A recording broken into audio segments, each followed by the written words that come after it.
condemning Israel. By the way, that second effort failed. Now, you can debate whether it was a good idea or not for the Trump transition team to contact foreign representatives before formally taking power. Maybe it wasn't a good idea, but there certainly is precedent for it. In 2008, Barack Obama repeatedly had his surrogates meet with foreign officials. In 1980, Vice President-elect George H.W. Bush spoke with numerous ambassadors on Ronald Reagan's behalf. When Robert Mueller was first named special counsel, we warned, as many did, that these investigations rarely stay limited to their original purpose, and they frequently wind up entrapping people whose only crime is the false testimony they provide during the investigation. So far, nothing has happened to disprove that warning. If investigators can prove that the Trump campaign worked with Vladimir Putin in order to steal the 2016 election, by all means, prosecute. We'll be the first to cheer that on, to call for longer prison terms, because that's a crime. But this? So far, it's hard to know exactly how this makes America better. Robert Ray knows a lot about these kinds of investigations. He's a former federal prosecutor. He succeeded Ken Starr as the special counsel investigating the Clinton administration, and he joins us today. Mr. Ray, thanks for coming on. Thank you for having me. So, from what we know now, what is this about? What's the point, do you think, of indicting General Flynn on this charge? Well, independent of a special counsel investigation, obviously false statements to the FBI are a serious issue that may well warrant prosecution, and that prosecution was brought. I mean, I think people have known from the earliest stages of the Mueller investigation that both Manafort and Flynn had exposure, right, and they've now both been prosecuted. The second piece of significance is that General Flynn is cooperating with Mueller's investigators, so we've now learned and confirmed that for the first time today. That's also significant. I assume the exposure would stem from his lobbying for the Erdogan government in the months before he became National Security Advisor, which strikes me as immoral, if not illegal, but that's not included in this. I wonder if you can guess what the special prosecutor believes he's moving toward. Well, that was a little hard to figure out. I mean, I looked at it today to see just a false statements prosecution by a defendant who is cooperating with the investigation. If where you'd think they would be going, which would be a proof of a conspiracy to commit a violation of the Logan Act, you would have expected a cooperating defendant to have pleaded guilty to that charge if what he's going to do in the future is cooperate against others in an effort to help the government make that charge. So it's odd, to say the least, that only a false statements case was brought against him, suggesting at least the possibility that this doesn't go any place further, beyond his own criminal misconduct. So, and not to minimize that, you shouldn't lie to federal agents, it's a crime, but now you've had 4 people charged, and it's possible that it's not leading towards some kind of legal crescendo where the president himself is charged with something or people even closer to the president? Well, Bob Mueller's task is to find the facts and take them wherever they may lead.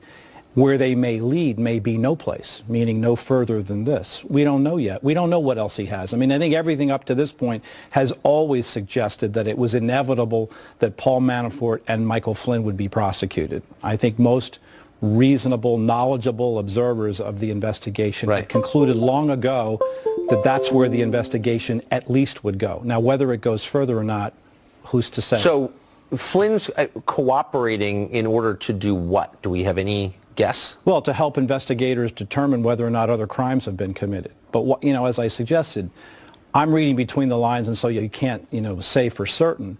But it is an odd development if they really had more, why they didn't demand that Michael Flynn plead guilty to more. Right. And it suggests at least the possibility that the reason that didn't happen is because he doesn't have more. I don't want to in any way minimize the seriousness, again, of dishonesty, which is a crime, and it's wrong. However, the rest of us have kind of assumed this was about collusion with the Russians in the 2016 election. That's certainly a reasonable conclusion to draw. And the first question you always ask in an obstruction of justice or false statements investigation or charge is, what are they lying or obstructing justice for? Well, exactly. That's exactly it. And all of us assume that the point was they believed there was some conspiracy to subvert the election, but these charges, Mueller's description of them today, undercut that completely. It suggests at least the possibility that one of the reasons that he may have been lying was because with regard to conduct that occurred in December during the transition, because it was a politically difficult thing to do, he didn't want to disclose to the public or to anybody else the fact that there in fact were contacts with Russian government officials. That doesn't mean that that makes it a crime. It just means that he was, covering up for the administration because he didn't think that it was appropriate to disclose that information. He didn't tell the truth about it. Bad idea with regard to telling that to the FBI. And if he had had a lawyer present, and my understanding is he didn't have a lawyer present, a lawyer would have certainly counseled him about the dangers of making false statements to federal agents. If that's as far as this goes, this is a massive waste of time, and we're all owed an apology, in my opinion. Well, I mean, you can say that, but also it's important if there's no there for there to be a full investigation and to actually at the end of it come forward and say, you know what, we've looked at this fully and there's no there, and that's the end of it. That's what Ty Cobb, the president's lawyer, seemed to be suggesting today. The White House is committed to a full effort to cooperate with investigators, and that we hope that this will lead now to the beginning of the end and an expeditious conclusion to the investigation. Let's hope so. I have said all along that I really do hope the lessons of history have been learned and that Bob Mueller can conclude his investigation, well in advance of the midterm elections. Yes. I still think that's possible, but it depends on, things that we obviously don't know yet. In advance of the 2020 elections, even. Well, but I'm even more hopeful No, with the midterms that it happens sometime, earlier rather than later next year. I think that's something to hope for. Mr. I thank you for coming. Thanks very much for having me. Appreciate it. Flynn's guilty plea is naturally big news for the president's own legal team. How will they respond to today's developments? Brad Blakeman is an attorney. He advised the Trump transition. He joins us tonight. So, Brad, how, if you're in the White House right now, do you respond to this news about General Flynn? You don't say anything. You let the investigation take its course. There's good news in this plea that was taken by Flynn, and that is what your guest alluded to, and you in the earlier segment, and that is that there doesn't seem to be any there with collusion, coercion, conspiracy with regard to the Trump campaign and the Russians trying to influence the election. There's no doubt the Russians tried, and they weren't successful in interfering with our election. The good news is it doesn't appear to be a conspiracy by a candidate or his campaign to help in that effort. Flynn, clearly a bad hiring decision to bring on General Flynn, who again was lobbying for the Turkish government at the time. But do you think within the White House they have any idea where this is going or what the point of the investigation is at this point? I don't think they know, but certainly Flynn was given a very good deal based on the information that he had proffered to the FBI. The question is who's next in the sights of the investigation. But, if you follow it to its logical conclusion, I don't believe this is about collusion or conspiracy with the Russians now. I think it's about lying. Yeah. Did the people who talked to the FBI lie about their involvement? You may think you're doing something wrong when in fact you're not. And certainly there was nothing improper with Flynn or anybody else as President-elect's transition team to reach out to other countries. What's so striking about the description of these charges released by the Mueller people today is how many private conversations are described in detail. Conversations between General Flynn and Ambassador Kislyak, other Russian officials unnamed, a number of unnamed transition officials. It suggests to me that all of this was surveilled by federal investigators. Do you think that's where the description came from, or do you think people at the White House have described these conversations to the Mueller people? And how paranoid would you be if you realize that every phone conversation you had was being listened to by the U.S. government, which apparently is what seems like what's going on? Well, you have to understand that when you as an American citizen are talking to a foreign agent, whether it's the ambassador or charge or whoever it may be, whether they're in this country or outside the country, that you would suspect that those calls, especially with adversarial governments, would be surveilled. Right. So wouldn't you be on guard to that, especially if you're Flynn and you've been in the intelligence community and you've headed an agency? You would think that our government was on the ball. You certainly had privy to the information when you were doing it. So there's no doubt that the FBI has chapter and verse on conversations that were had. So it makes it very easy for them to corroborate or to catch somebody telling something that's not true. No, I mean, you make a fair point. I mean, you ran an intel agency, but you speak freely to Kislyak, not knowing it's being recorded, and then you speak to the FBI without a lawyer. It's not very bright at all. But there are also a number of conversations described in some detail in this document between Flynn and people on the transition team, American citizens. Do you think those conversations were surveilled, or do you think those transition officials spoke to investigators?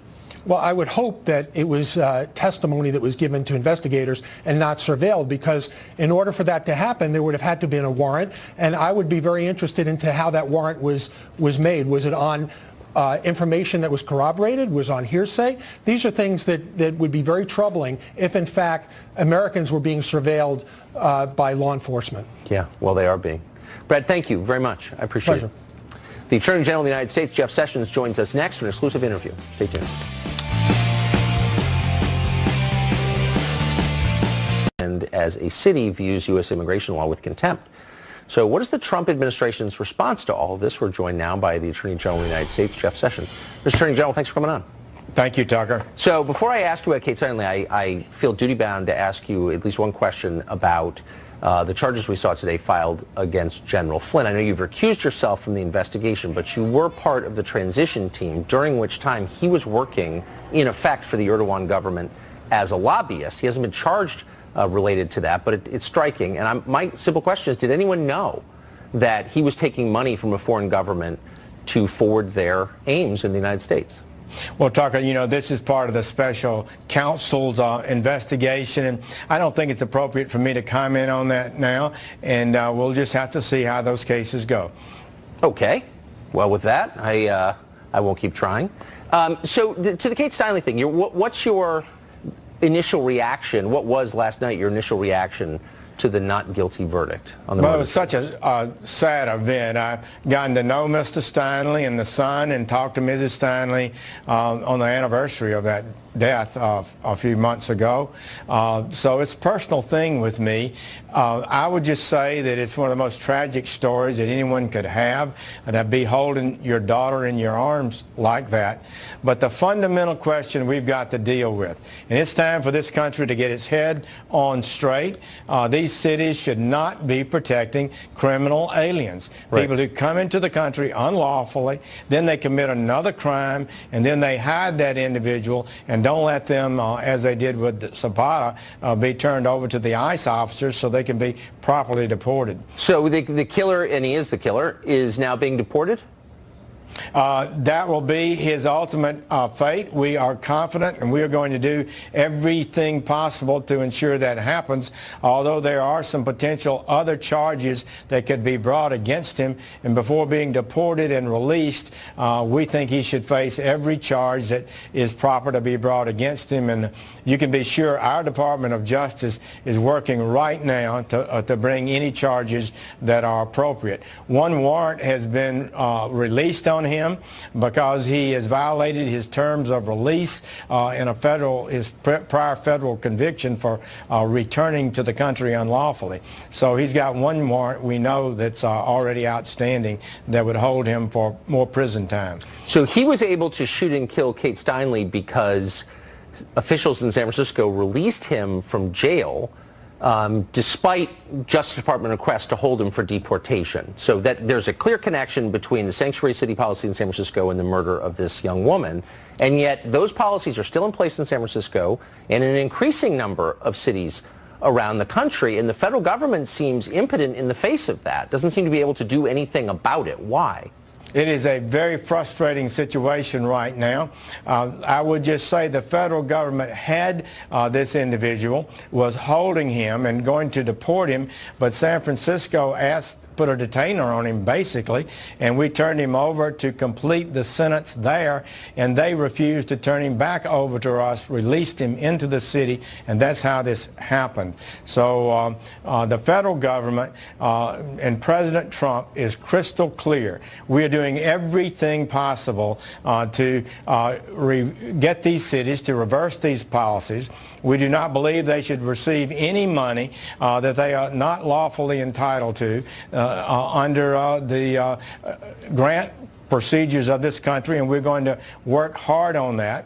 We're facing incredible legal obstacles at this moment, but we're confident, and we will continue to fight on appeal. We're confident the Supreme Court, if not the lower courts, will rule eventually in our favor. But right now, you get a nationwide injunction. You file one of these lawsuits before a favorable judge, one of 600 in the country. You pick a judge, you file the lawsuit, and then they issue a nationwide injunction stopping the entire federal government for enforcing its laws. And I'm really, we've got to fight this, and we will. I mean, there's precedent for this going back 50 years and more, where various cities in the South ignored federal law and were made to obey it because it's federal law. So if you can ignore immigration law with basically impunity and get one of the 600 federal judges you mentioned to ratify your decision, then why is any federal law enforceable? Well, it's just amazing to me why any city would not want to rid itself of criminals who are also in the country illegally. Why would they want to maintain them in this country when they're committing additional crimes against the peace and dignity of the city? So I think we need to keep the pressure on them. I urge them to reverse these policies, and we will withhold any monies that we can lawfully withhold from them. So that's my question, though. I mean, you all have been saying that. Even there were some Democratic politicians 2 years ago when Kate Steinle was murdered who said the same thing, and nothing has changed, and they've become even more flamboyant in their defiance of federal law. And so is there nothing that the feds can do unilaterally to try and bring them into compliance with federal law? We are seeking expedited review on appeal. We expect to win these cases, and we expect that these cities and jurisdictions will lose federal dollars as a result of it. Congress could help us. We've got good legislation that passed the House, the Kate Steinle bill that increases punishments, and we have a sanctuary cities bill that would help us a great deal. They're being stalled in the Senate, but Congress really needs to pass some legislation. And that would be a tremendous benefit to us. So why, I mean, you're uniquely positioned to answer this question since you spent decades in the Senate. On what grounds are they being stalled in the Senate? Who would stop a bill designed to prevent crimes like this, and why would that person do so? It seems like to me it wouldn't take 5 minutes to pass the Kate Steinle bill that passed out of the House with a good vote. It shouldn't take any time to pass additional legislation that would provide greater incentive and greater pressure on cities who are failing to cooperate with the federal government in basic immigration law. Right. So yes, I don't see any basis for not moving this, and would love to see them move it. They've got the tax bill right now, but as soon as possible, I'd like to see this legislation be advanced in the Senate. You'd think lawmakers would care when the laws they make are ignored, but I guess not. But Mr. Attorney General, thank you for joining us. Thank you, Tucker. The only reason this man was able to murder Kate Steinle, of course, was because San Francisco was protecting him from deportation despite 5 prior deportations and 7 felony convictions. Ryan Eller is Executive Director at Define American, and he joins us now. Mr. Eller, thanks a lot for coming on. Yeah, thanks for having me, Tucker. So what's the lesson of this? You know, this is a real tragedy, and I can tell you as a person of faith, we mourn the loss of everybody who dies at the hands of violence, and I hope the whole nation continues to pray, as I think Attorney General just said he was, for the family of, you know, Kate Steinle. I think there's a lot of lessons to be learned from this. I think it's a legitimate conversation to have about our criminal justice system.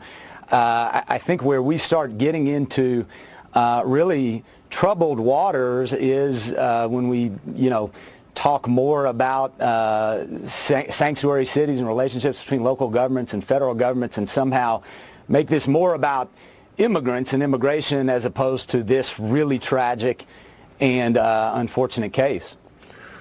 Well, I mean, but this case was specifically about immigration. This was someone who'd been deported from the country 5 times rather, but convicted 7 times of felonies, who shouldn't have been here, and was only on the street because the city ignored the federal law and the request from the Obama administration's Justice Department, by the way, to hold him. And so, I mean, it actually wouldn't have happened with different immigration policies. So you don't think that's fair to draw those connections? Well, here's what I do know. I'm a follower of Scripture, and in Leviticus it says, treat the immigrant as a citizen among you. And if the Attorney General wants to bring charges and follow the letter of the law, it seems to me that this person has, had due process and gone to court, and a jury has made some decisions in this case. Wait, just to be clear, are you suggesting that the federal government ought to abide by the laws spelled out in Leviticus? No, I'm suggesting that the federal government would like to treat this person according to the laws within our land. That would be fair, and I think that that's what we expect within our justice system. What I would also suggest, though, regarding your point on sanctuary cities, is that all of the empirical research says that cities with sanctuary policies are actually safer. Actually, I don't know. The empirical evidence does not say that, and I know that this isn't your area, so I won't attack you for it. But in fact, that's wrong. And there's no evidence that a sanctuary city, well, actually, this has been studied, and there's no evidence that sanctuary policies make a city safer. In fact, there's some evidence they make them more dangerous. But the point is, look, I don't understand why religious figures, clearly yourself included, would encourage municipalities to ignore federal law when I don't see why that's your role, actually, as a faith leader. And if it's okay for people to ignore this federal law, why isn't it okay for them to ignore gun control laws or laws about paying your taxes? When did clergy get on the side of ignoring the law? I don't see any precedent for that in the New Testament. Do you? Oh, absolutely. I think if we view the law as unjust and as marginalizing particular communities, sure. But the issue of sanctuary is fundamentally about asking the federal government to do its job and local governments to do its job. I don't care whether they call it sanctuary or not. I frankly, Tucker, prefer that we use that term in faith communities and not local governments. I pay my taxes as a citizen to my local government to protect local taxpayers, and those taxpayers include undocumented Americans, some of whom are now, unfortunately, afraid to call the police if they're being abused or if a crime's being committed on them because they're afraid of deportation. The people who are here illegally, I wish you showed as much concern for the people who are here legally, who were born here, who abided by the rules, who came here legally. I don't understand the emphasis, the total emphasis on people who are breaking the law over and against people who are following the law. I think it's bizarre, actually. Well, you know, I mean, you're, I think, trying to make people criminalized when actually being in this country without the proper authorization is not a crime. It's a civil offense. Right. Okay. And so I think we should be clear about that. Okay. Yeah. Thanks for joining us tonight. Appreciate it. Yeah. Thanks, Tuck. Senate Republicans are said to be very close to passing their version of tax reform. We'll bring you an update from Congress and discuss what exactly is in that bill. Many people still don't know. Stay tuned.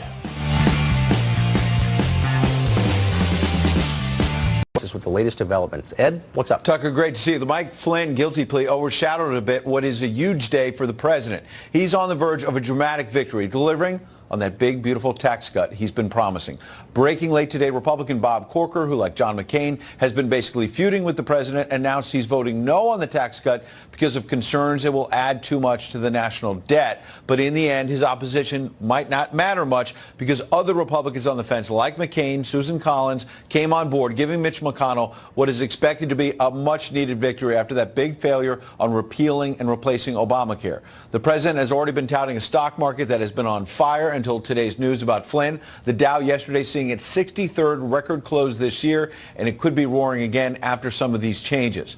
On the corporate side, you'll see the corporate tax rate dropping from 35% down to about 20%. They're expanding write-offs allowed for companies that are buying new equipment. And on the personal side, despite Democratic claims that this helps very few people, the Joint Committee on Taxation says 60% of U.S. households will get a tax cut. 8% will pay more. And despite all the charges, this will only help the rich. That same committee found that for families making between $50,000 to $75,000 per year, 80% get a tax cut of $100 or more. Now, a lot of last-minute changes to get enough Republicans on board. Democrats furious that literally some of these changes are being handwritten into the text of the bill, so they're still working it out. The vote they were hoping to have tonight in the Senate may be sliding until tomorrow, a rare Saturday session. But the bottom line is Mitch McConnell has suggested they have the votes to give the president the victory on this, Tucker. Ed Henry, thanks for that. Good to see you. One notable part of this tax plan is that it will eliminate the tax deduction that currently exists for interests on student loans. Sal Mastra was the national youth spokesman for the Trump campaign. He says deleting this deduction could be devastating to an entire generation. He joins us to explain. So, Sal, thanks a lot for coming on. Thanks for having me. I don't think most people are aware of this. So give us an explanation of what this is.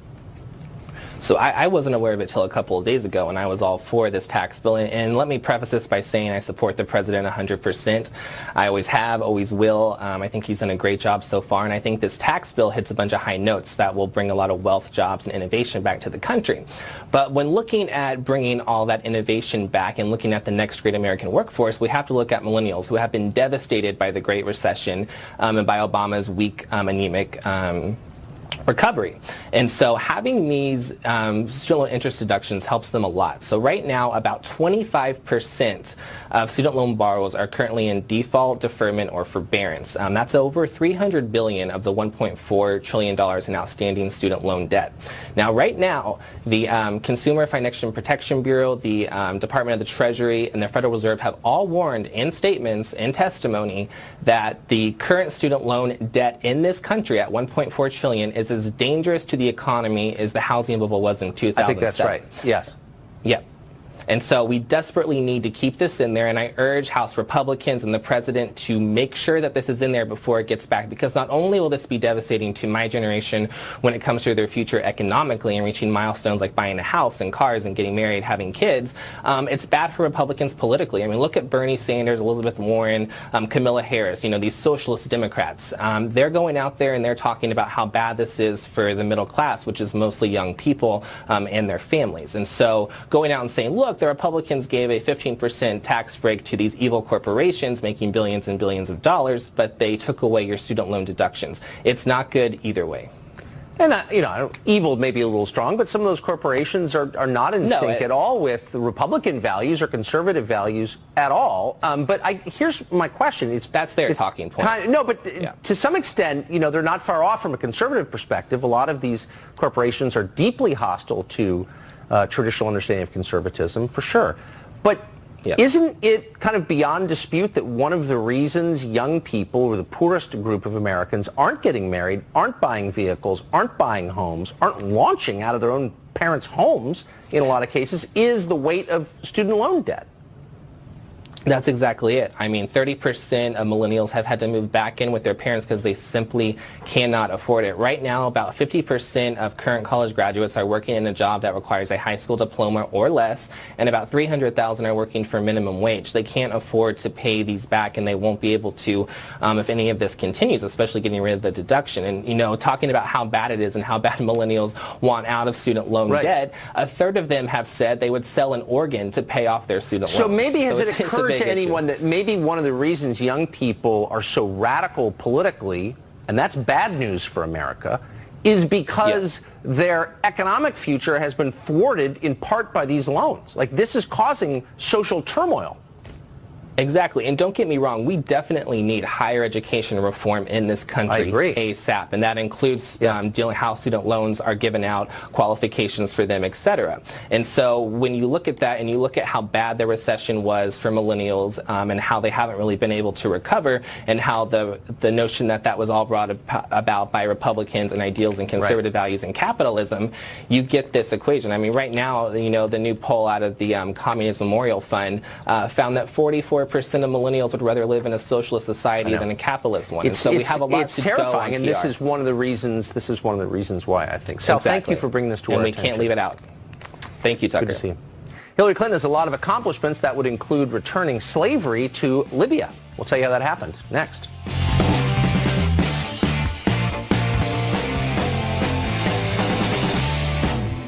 Six years ago, U.S. intervention under the Clinton administration, Obama administration rather, helped topple Libyan leader Muammar Gaddafi from power. As Secretary of State, Hillary Clinton helped push for that intervention. And then this happened. That is the land of unconfirmed reports. Yes, we came, we saw, he died. Did it have anything to do with your visit? No, I'm sure it did. Here she is bragging about toppling the government of Libya. Pretty fun diversion for the Secretary of State. She bragged about it for years after, but actual Libyans didn't find it as amusing. They've been suffering ever since. In the vacuum created by Gaddafi's fall, an ancient institution, in fact, has been revived: slavery. Glenn Reynolds is a law professor at the University of Tennessee. He recently wrote about this, and he joins us tonight. Glenn, thank you for coming on. This is one of those stories where we just couldn't let it go. You know, you see these politicians make decisions, particularly foreign policy decisions. They declare victory, and no one checks to see what the aftermath is like. You did. Tell us what the effect of this decision was on the people of that country. Well, it's been a debacle, of course. It goes back to 2003 when we made an agreement with Muammar Gaddafi, the strongman who ran Libya, that if he would give up his weapons of mass destruction, we wouldn't try to overturn him. And we didn't keep that promise. In 2011, Hillary Clinton, together with Susan Rice and Samantha Power and the Obama administration, decided to kick him out of power.